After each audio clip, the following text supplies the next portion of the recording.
हमेशा एक बात याद रखना, फॉर्म चेंज होता है पर गेम नहीं चेंज होता है। मतलब स्कैम का तरीका बदल सकता है, अलग अलग हो सकता है, पर गेम एक ही रहता है, पैसा लूटना। क्योंकि हर दिन नए नए तरीके से फ्रॉड का मामला सामने आ रहा है। स्कैमर किसी एक पार्टिकुलर तरीके से स्कैम नहीं करता है, वो हर रोज नए नए तरीके अपनाता है और हम वही पुरानी सोच के साथ जी रहे होते हैं। पिछले 2 वीडियो में मैंने बताया था कि किस तरीके से फ्रॉड हुआ है, कहीं किडनैपर बनकर तो कहीं पुलिस अरेस्ट बोलकर 8 लाख का स्कैम हुआ है। आज की इस वीडियो में मैं बताने वाली हूँ कि फ्रॉड कितने तरीके से हो सकता है, फ्रॉड से कैसे बच सकते हैं, सरकार को क्या करना चाहिए, फ्यूचर में इसका क्या इम्पैक्ट हो सकता है और लास्ट में मैं अपना कंक्लूजन बताने वाली हूँ। तो वीडियो को एंड तक देखना, तभी समझ आएगा कि क्या करना है। सबसे कॉमन फ्रॉड है जो आजकल हो रहा है ओटीपी बैंक फ्रॉड। मतलब कि बैंक से आपका डाटा निकालकर आपके पास ओटीपी भेजा जाएगा और आप ओटीपी दे देते हो तो आपका अकाउंट से तुरंत पैसे सारे खत्म हो जाएंगे। केवाईसी अपडेट स्कीम, मतलब आपके पास हर रोज न जाने कितने कॉल आएंगे कि आपका अकाउंट बंद हो गया है, केवाईसी अपडेट करिए। स्कीम, जॉब के नाम पर न जाने कितने लोगों को फ्रॉड किया जा रहा है, कितने लाखों रुपए लूटे जा रहे हैं नौकरी दिलाने के नाम पर। इन्वेस्टमेंट स्कीम, आपको बोला जाएगा कि आप ये स्टॉक में इन्वेस्ट कर दो, आप SIP खरीद लो, आपके रुपए 1 साल में दो गुना हो जाएंगे। इस तरीके का फ्रॉड आजकल आम बात हो गया है। डिजिटल अरेस्ट स्कीम, जो कि अभी नोएडा में हुआ है, आपको पुलिस बनकर कॉल किया जाएगा और बोला जाएगा कि आप डिजिटल अरेस्ट में हो, पैसे भेजो, आप पैसे भेज दोगे। लॉटरी रिवार्ड स्कीम, लॉटरी और रिवार्ड आपको फोन करके बोला जाएगा या मैसेज करके कि आपके नाम से लॉटरी निकला है, ऐप के द्वारा या फिशिंग लिंक के द्वारा। मतलब आप कोई ऐप डाउनलोड करते हो या फिर किसी लिंक पर क्लिक करते हो और आपके मोबाइल का डाटा स्कैमर के पास चला जाएगा और आपके मोबाइल को हैक कर लिया जाएगा और आपके साथ स्कैम किया जाएगा।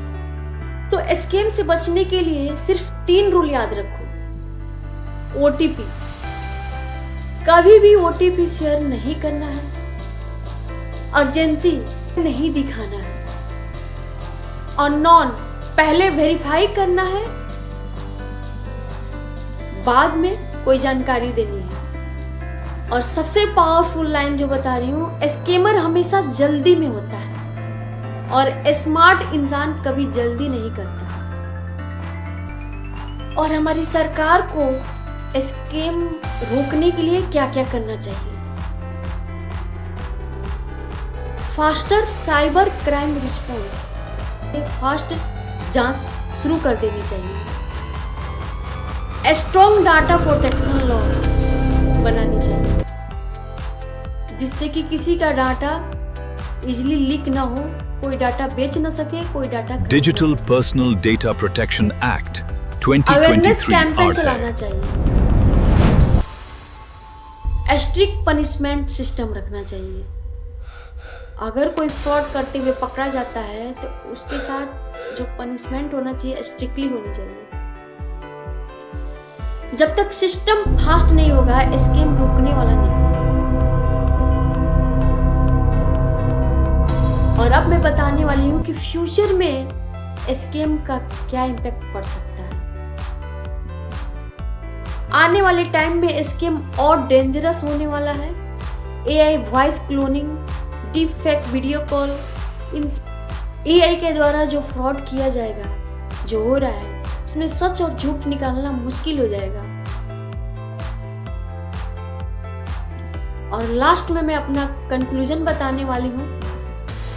फ्रॉड रोकने के लिए सिर्फ पुलिस नहीं, हर इंसान को अवेयर होना पड़ेगा। जब भी किसी के साथ स्कैम होता है, फ्रॉड होता है, तो उसका ब्लेम किसको मिलता है? विक्टिम को। पर सच क्या है? क्या सिर्फ विक्टिम गलत होता है या सिस्टम भी उतना ही जिम्मेदार है? जो फोन करता है, जो पैसा लूटता है, वो बस सरफेस है। ये लोग ट्रेंड होते हैं, स्क्रिप्ट यूज करते हैं और हर सिचुएशन का आंसर रेडी रखते हैं। ये इमोशनल हैकिंग करते हैं, टेक्निकल नहीं। और सबसे डेंजरस चीज क्या है पता है? तुम्हें रैंडम कॉल नहीं आता, तुम्हारा डाटा पहले ही कहीं से लीक होता है या सेल हो चुका होता है। जब आप ऐप इंस्टॉल करते हो या लोन के लिए फॉर्म फिल करते हो या रैंडम वेबसाइट पे या सोशल मीडिया पे अपना अकाउंट बनाते हो, उस टाइम आपका डाटा कलेक्ट करके कहीं ना कहीं सेल कर दिया जाता है या लीक कर दिया जाता है। इसलिए स्कैमर को तुम्हारा नाम, बैंक अकाउंट, पूरा डिटेल पता होता है। स्कैम कॉल रैंडम नहीं होता, वो प्री प्लान के साथ होता है। अब सवाल उठता है, सिस्टम क्या कर रहा होता है जब स्कैम होता है? तो स्कैम होने की कोई कंप्लेन करता है तो एक्शन बहुत स्लो होता है। पुलिस ट्रैकिंग होती है पर लेट।